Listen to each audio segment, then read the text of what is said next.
Hi, and welcome to the Sunday Conversation. I'm Alan Masters. So today for the Easter Sunday talk, I think I want to talk about how we have everything we need in the box we come in. And I've said it before, and I've heard it said before, that, people are always trying to get us to think outside the box when really we need to start thinking inside the box. And, the packaging that we come with, this thing, it's fully self-contained. It'll heal itself. It will do miraculous things, feats of strength, speed in running or driving, skydiving, shooting, loving, fighting. It does amazing things. It really does. The problem is we're so busy looking outside the box for the answers and hoping that somebody can save us from ourselves. And here it is, Easter Sunday. Well, why did Christ die on the cross but for us? And he was put in a tomb with nothing but like a loincloth, as far as I can tell, and they wrapped him in linen, and yet the Spirit rose and all by himself was able to move that gigantic stone. I mean, probably he just willed it to be moved out of the way. But that's all from in here, inside the box. And we forget that. We forget it so quickly. Yeah, we're reading books and looking everywhere, trying to find that right little saying that'll make us feel good about what we're thinking or how we're thinking. When the reality is, if we just be still and know, and I keep hearing that, I keep saying that, and maybe it's just that it's ringing in my head that we must be still and know. Okay, it's not just be still and know that he is God, it's be still and know, because the answers will come to you. And as I go through my life, and I have a wife, and I have children, and I have mother and father, and of course my mother's gone now. My father's 93 as of a couple of days ago. Family, lots of family and extended family now. I realize that if I just am calm, because I'm watching my dad more and more and more, watching the example that he has set for me for so many years and set for so many of us, this calm nature that he has. And it's a choice.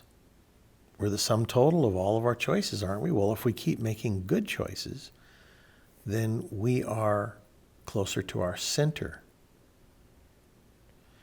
And if we're closer to our center, the center of us is really where the Lord is. And so if we just can be calm and not get caught up in the drama of the day or the horror of the day, and just simply step back, watch, wait, and listen, then there's a calmness that can come over you and you'll know what to do. Be still and know. Isn't that what you're looking to do, is to know? People send me letters and have called my father on the radio for decades upon decades. And I hear kind of the same questions. And I get it now, how my dad was able to answer so many of those questions. And the people thought, it's miraculous. It's as if he knew exactly what to say about my particular situation. Well, he did. He is a very incredibly intelligent man. But it's also because the answer is always the same thing. Don't overreact. Don't get angry. Don't doubt yourself. Be still. Learn how to meditate. It was always just different variations of the same thing. And I remember thinking to myself, well, that's just so simple. And it is. It is so simple. Now, is it easy? Not always. Is it simple? Yes. Is it easy? Not always, no. Because there is an incredible force within us, each one of us, that wants us to fail, wants us to fall. Not only wants us to fall, it wants to pull us down into its realm. And I'm seeing it more and more. And the calmer you get, the more you're able to see it. So as you be still, all of a sudden, you do know. You know more than maybe you want to know. And so quickly you shake your head and you're like, oh, what was that? Wow. And then you have to start over again. It's that movie with Tom Cruise and whatever that other actor, and he says, you don't want to know the truth. Well, there's so much truth to that, it's not even funny.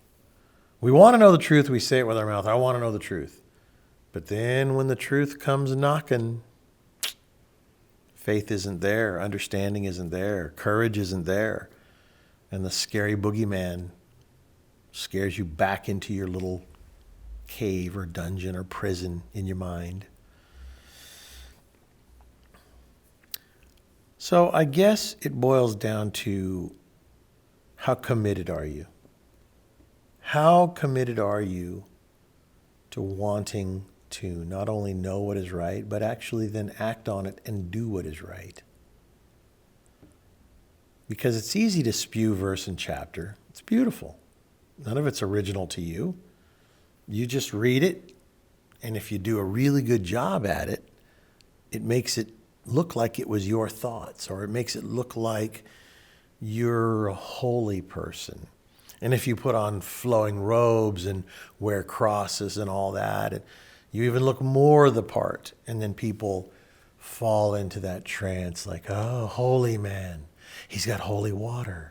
He's got the cross or the Bible. We're so gullible. We're so gullible. When all the time the answer is within. The answer is right. It's right here in the box, in the packaging that we came in. Have you ever got something that needed to be put together and you pull it all out of the box and you put it all together and there's like one little part missing, or a washer or a screw or something? And you look back in the box. Maybe it's in the box. You look everywhere else for it. You finally look back in the box. Ah, there it is. That's us. The answer is right in here. Right in here. And we just keep on looking everywhere on the outside. That's sad. It's sad because we've wasted so much life. Me, I've wasted so much life. You've wasted so much life. You know it. We all know it. It's not like it's anything new. It's not like these questions haven't been asked before, or these thoughts haven't been said before. I'm just realizing that no matter how much beautiful poetry I read, I'm probably still the same rotten guy inside. I just used it, I consumed it to make myself feel better in that short term. But as soon as I put the poetry book down, I return to that rotten side of me that I am, go back out into the world and do that rotten thing that I did. Until one day, I say, I don't want this anymore. I don't want to be that anymore. I don't want to allow that to live in me anymore. And I finally have reached that point. How many times do we have to say to ourselves, stop it. Enough is enough. Why do I keep doing this? Because we're not making the choice to stop. We're not saying no. Who was it that said, just say no? Well, she was right. It's just that it's not that easy because there are so many distractions and so much guilt and so much thought. A whirlwind of thought swirling all around our heads, swirling inside of us. And then so there's the thought in the head, the intellect, Then there's the guilt that's in the gut. Guilty, feel ashamed. When you apologize.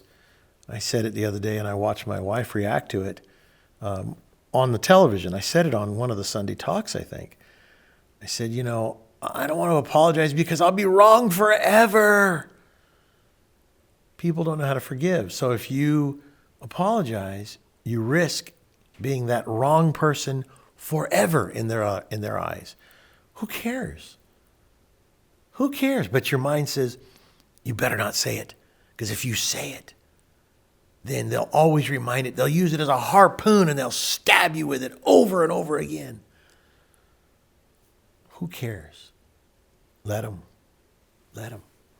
Do what's right because it's right. Do what's right because God knows it's right. And if you're doing it because of an outcome, if you're apologizing to get something in return, like an apology back, well, I'm also sorry. Or, okay, well, now that you've apologized, I'll let you do this, or whatever it is, outcome-based apology. That's not an apology. That's a manipulation. That's a manipulation.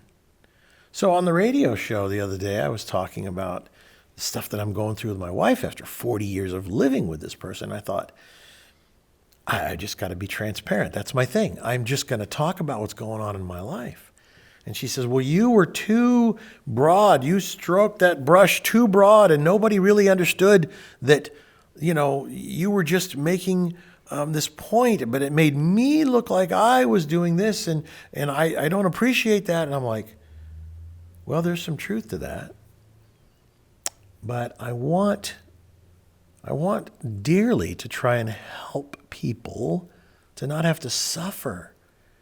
And so I keep trying to bring these thoughts up as I'm going through them in my life, talk about them, expose myself if I have to as being the idiot or the impatient one or the unforgiven one or the whatever it is that I would be guilty of in that moment. Because you know what? Of myself, I can do nothing. I couldn't help myself in that moment. I made a mistake. But I'm sorry. And I'm truly sorry, so I move forward. And I'm sorry to the person that I did it to, whatever it was. But the person over on the other side doesn't always know how to forgive, but that's okay. I don't do it because I'm looking for an outcome. I do it because I know God is watching. And Jesus is watching. And I can't get back to God except through Jesus. So if these two dudes are watching me, I better be extra on guard, I guess you might say. I better be extra thoughtful of how I live my life. I better be extra filtered of what comes out of my mouth and what comes out of my mind and what goes into my mind. Because I know that as we're going through this life together, since we're all alive at this time, we're going through this life together, and right now, there is some real wickedness afoot. And which means that we must all be extra cautious and aware. And especially with our own family members, especially with the people we work with, and the people that are closest to us, our nuclear families, the people that are closest to us, whether they're blood family or not. Because you'll find that, you find that your family's somewhere else, and now you have this new family, you married into it, or you're living with somebody, or whatever you're doing, and now you have this new family. And I get letters from people, and they're like, I've got this step kid, and my wife, I try and correct her, but it's her kid, so I can't really enforce it, and she overrides me, and she spoils him, and he's mean to her and disrespectful to her. Well, you know what? It's interesting. I mean, there's 1,000 times 1,000 different kinds of crazy things that go on, but the answer is always the same. You first must believe in yourself and in Christ. And you must love the Lord with all your mind, heart, and soul. And then guess what? The answer will be there for you, which is don't react. Stay calm. Say what you have to say through that calmness. And then as long as your will is not in it, maybe they'll see it. And if they don't, it's like the girl in Willy Wonka and the Chocolate Factory, stop, don't, stop, please stop, don't do that, stop. Well, she didn't do it. It was the blueberry girl. I want it and I want it now. Remember that? So you can say it, but you can't stop it. You can lead a man to wisdom, but you can't make him think. And that's really what the crux of today's talk is. How committed are you? This Son of God gave his life for us. And how do we repay him? How do we say thank you to not only him who gave his life, but him who created us and gave us his Son to guide us back, by giving his life to guide us back to the Father in heaven? How do we repay him? Sadly, look at the world. So I don't want to be like that. I don't want to repay anymore like that. No, I don't want to do that. I want to be more the way that Jesus set the example for us each day that I live. Each day that I move forward. Will I fall down on my knees? Sure, I'm going to do that. We all will. But then I get back up.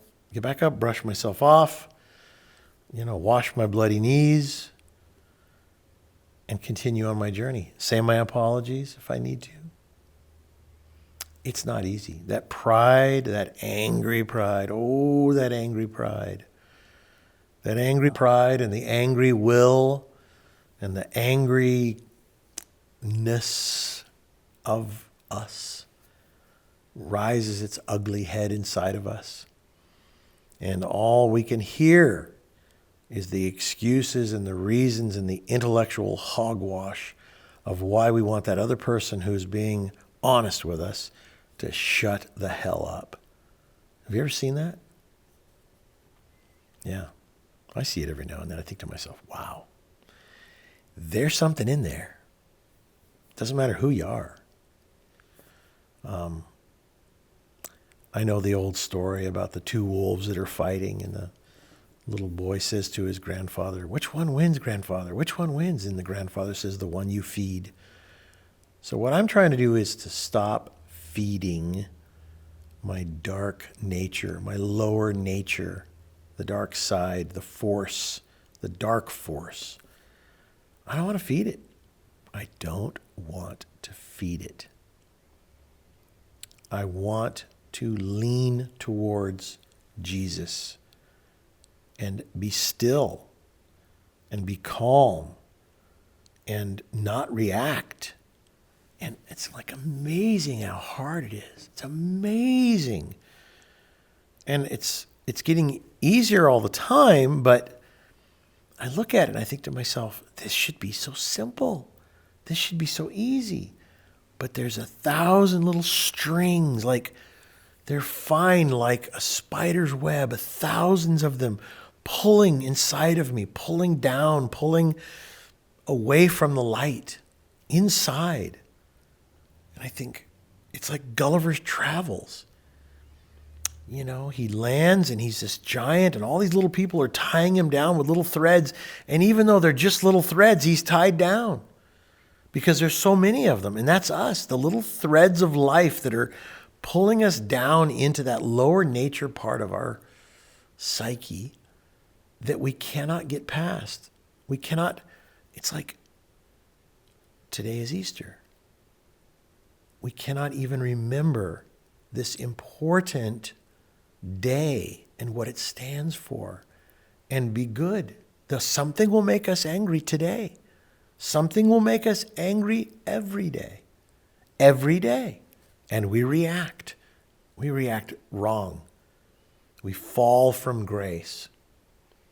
While you are thinking of Jesus giving his life, you can hear something in the background that's like, what the hell is that? While you are thinking about, wow, being in awe of this man who gave his life for all of us, for our sins, and somebody in the background's mumbling or making noise. Damn that, I told him to be quiet. And it starts. It's little strings, little spiderweb strings.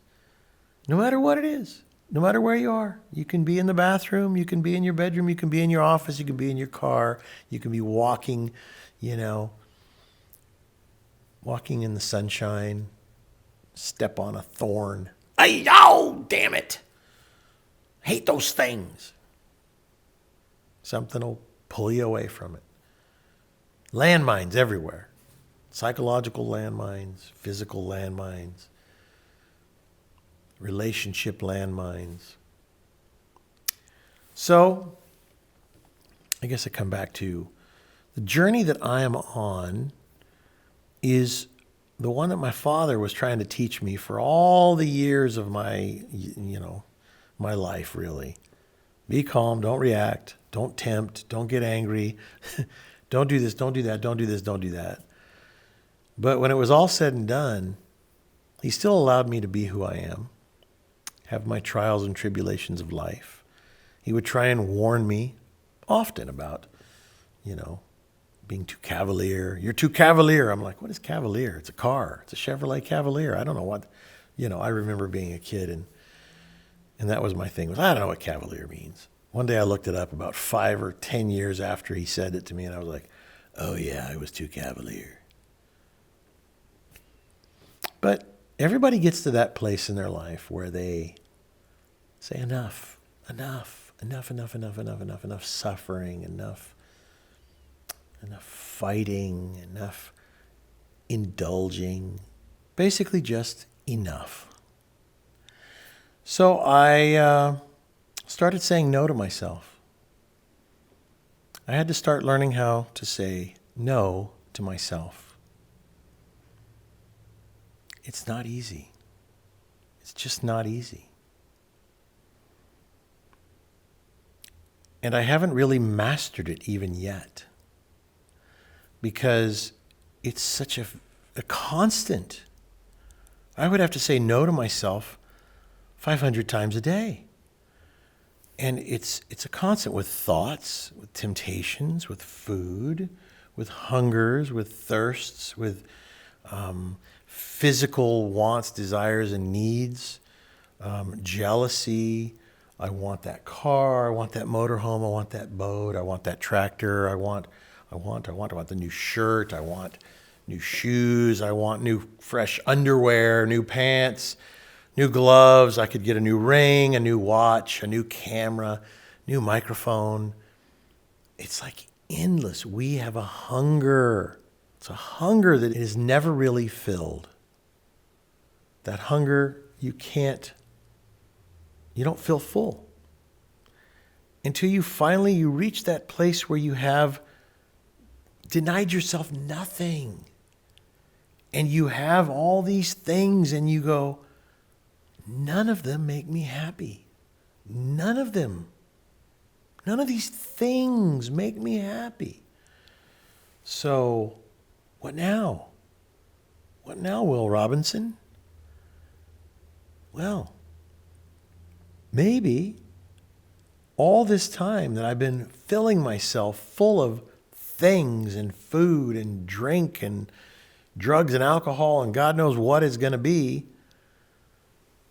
maybe now it's time to ask the questions about how to start getting rid of those things and how to start getting rid of that need. Because we're looking in all the wrong places for the answers. We're looking outside the box. It's not easy really to articulate because I'm just talking about me and where I am. And listen, I've been dead broke. So I know what it feels like to be broke. I didn't like it. I had a wife and 3 kids, and it sucked, period. And I have a lot of friends I know that, and people like yourselves that have watched this show that have lived in their cars and been broke, and it sucks. So I put on my entrepreneur cap and I started working myself, to death. I pulled myself up by my bootstraps and I got her done. But at some point you reach that place where there's more. There's more than this worldly stuff. It's funny because now everything is just stuff to me. Is it nice to have a nice car? Sure. Is it nice to have a nice truck? Sure. Is it nice to have a nice tractor? I have a brand new tractor. Yeah, it's nice. Do I feel a little bit guilty? I don't use it enough.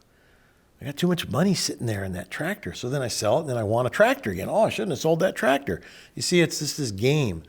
But what happens is we're looking at all these things to fulfill us. They will not fulfill you. Doing what is right, following your Creator and His word in your heart is very fulfilling. And all of a sudden I understand where my dad is coming from. I understand why he could do what he did so endlessly, so effortlessly. Because the answer was always coming back to that one simple thing. He even named his meditation exercise that, is a pretty simple thing anyway, but it's be still and know. So that answers the question, doesn't it? The question is, how do I know? Be still and know. Okay, but there's more to it than that. No, there's really not. There's really not. Because all these other things that are going on and all the questions that you really want the answers to will be answered when you're in that still place. And it's funny because is there a book of answers? No. Is there this kind of material world, universal, answer to everything? No. It's always, you will derive the answers to all of your problems from the good Lord in heaven. And He will put in you this knowing, this understanding that answers everything. So, and it's different for every single person. It's different for every single person because as you walk through your life and you're walking in this still, almost like meditative state, you're just like the tornado swirling all around you, but it's not touching you. And everything happens the way it should. And you go, oh, how did that happen? I know how that happened. I know where that came from. Thank you, Lord. And then you walk a little further and something else happens. And you go, oh, well, there it is again. And it's like life just starts changing. Life just starts happening, almost like it's a plan that you had no idea what the plan was, but you're walking in the right direction. He knows what the plan is. He's got the plan, but He's not sharing it with us. He's not sharing it with us because we keep on wanting to go, which way should I go? Which way should I go? What should I do? What should I do? I want to plan way out in advance. Now you got to live one moment at a time. One moment at a time. And because every day is a little bit of a test. And so, I think that the less I try, the less I worry, the less I'm willful, the less I want to know. And I just have this general calm desire to know the truth. to know the answers to the problems that I have or problems that I've created, the more they start solving themselves. Well, you could almost call that kind of magic. But it's not magic. It's magical. There's a difference. There's a big difference. And it's interesting that my life has been very magical lately. Is it easy? No. Do I have stress every day? Yes, every day. But am I being stressed out by it? No. I just live each day. Wake up, choose to have a good attitude, and boy, the world tries to take that away. All of the Lilliputians are pulling on those strings and ropes inside of me, and they're all pulling down, and I can feel it, and I just go, well, nothing I can do about it. Of myself, I can do nothing. My Father in heaven knows what to do, and he'll show me the right way to go when the time comes. So I don't know, maybe it seems very simple, very corny. I don't know, but boy, it's really working. It's really working. So for me, on this Easter Sunday, I think about how Jesus was willing to endure this life, being able to deny himself the simple pleasures. He never got married.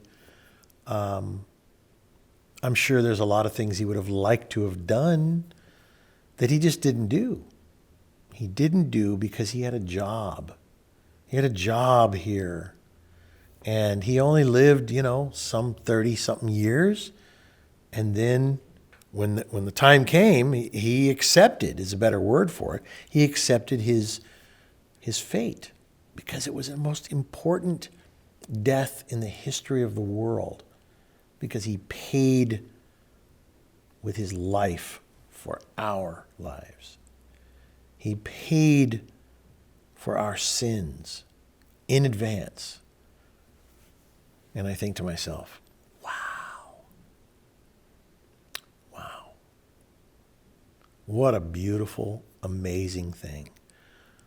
No greater love than one man give his life for another. Well, imagine then a man that gave his life for all humanity. Wow. That's pretty awesome. But what is even more awesome than that is that the Creator, in his incredible great wisdom, knew what us poor wretches needed to see and to be able to have that story told and made into movies and to be able to understand the true power of love, the true power of faith, the true power of courage that was shown to us by Jesus. And then he rose. He rose. And so where is he today? My wife made a good point, I thought. I was talking the other day, and I'll just tell you what it was. I said, what if you are being cruel to a little child and that's Jesus? What if? That's the Jesus child. Would you still do it that way? Would you still treat that child if you knew that was Jesus? That was Jesus as a child? And my wife listened to the talk and she said, Jesus left on the clouds and he's going to come back on the clouds as a man. And I thought, wow, well, okay, but don't all of us have Jesus in our hearts? The little children especially. And my point is, I guess, it's so much easier when you look into the eyes of a tiny little child, a little 2 or 3-year-old kid, and you're being impatient, and you see that little child looking back at you. If you could see the innocence of Jesus, the sweet, beautiful innocence of Jesus in their eyes, because this man is he's gonna, if we ever, God willing, have a chance to see him, he won't look like everybody else. There will be something that is so incredibly special about him. It'll be an innocent man. It'll be a man that has so much love that it just comes out of him like light. But children have that. We see that in children. So we need to correct ourselves when we see ourselves making these mistakes. And then if we can bring it up a little notch to a teenager that is acting up and see Jesus in that little young teenager, and bring it up a little higher to a person you're dealing with in your life, whether it be a spouse, whether it be a brother or sister, and see Jesus in that person too. Because if we only look at the outside, the packaging that's been damaged in shipping, we'll call it that, and we get angry at the damaged package, then we forget about what's inside the package. And so we need to learn how to make these adjustments by remembering that in each person, that's the kingdom of heaven. We are the kingdom of heaven. Our bodies are the temple. And we're either going to recognize that and start to act appropriately, or we're just really, we're doomed. We're doomed to the fate that we have created for ourselves. We've prepared our own personal hell, where Jesus said, I am going to go and prepare a place for you in heaven. That's what I want. Because I certainly don't want what I was preparing for myself here on earth. Because it was just stuff. Stuff that would blow away with the wind, that the sun would eventually deteriorate and turn into junk. All this stuff is just, there's nothing to it. There's nothing to it. There's nothing to this wrinkled up old body. It's subject to the world. It's subject to the world. I don't want to be subject to the world for eternity. I want to be able to leave all this behind and go where that place that he prepares for me. And how can I do that? I need to act appropriately and think appropriately and live appropriately. And so if I have 30 years left, my dad's 93, so maybe I have 33 years, maybe I have 35 years, maybe I have 25 years. That's a lot of years. That's a lot of years that we can undo through just living a more Christ-like way and setting examples for the people around us, which is then a ripple effect that goes out. Then we can do some good. So that is my quest.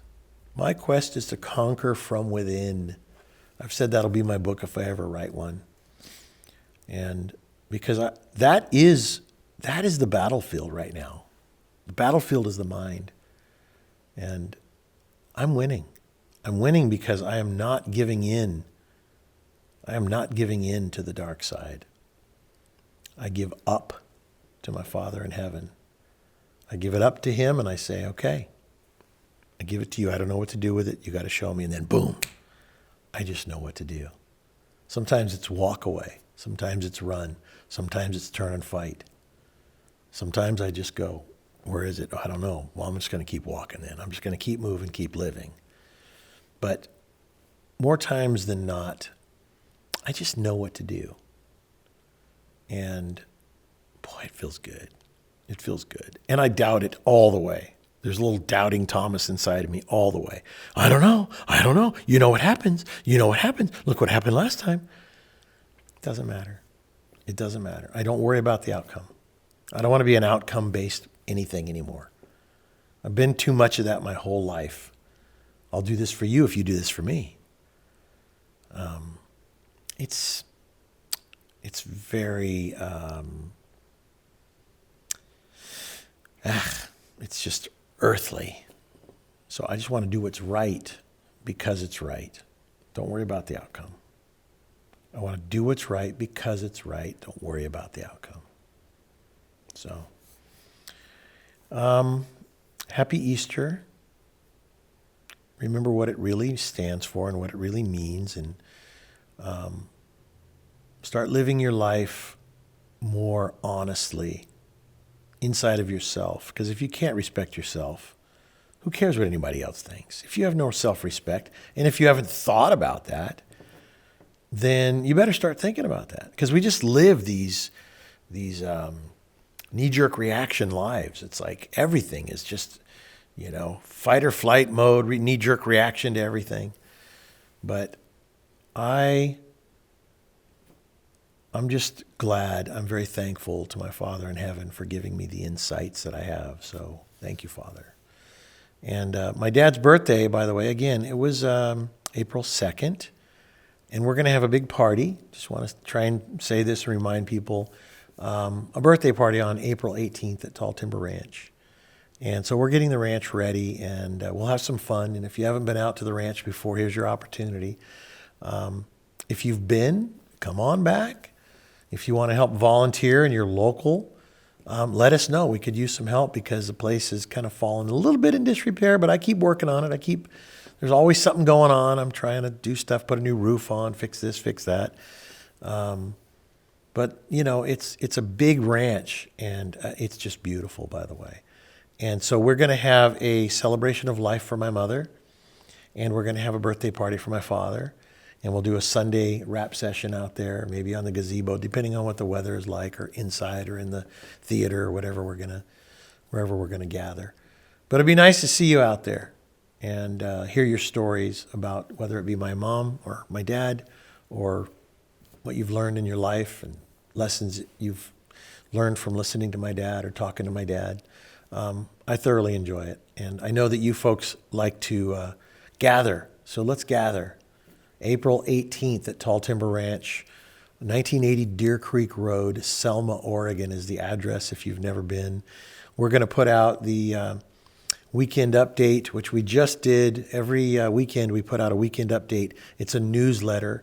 And so you can contact us, info@fhu.com, and get on our newsletter so we can send out something to you every weekend. We send out videos and all kinds of good stuff.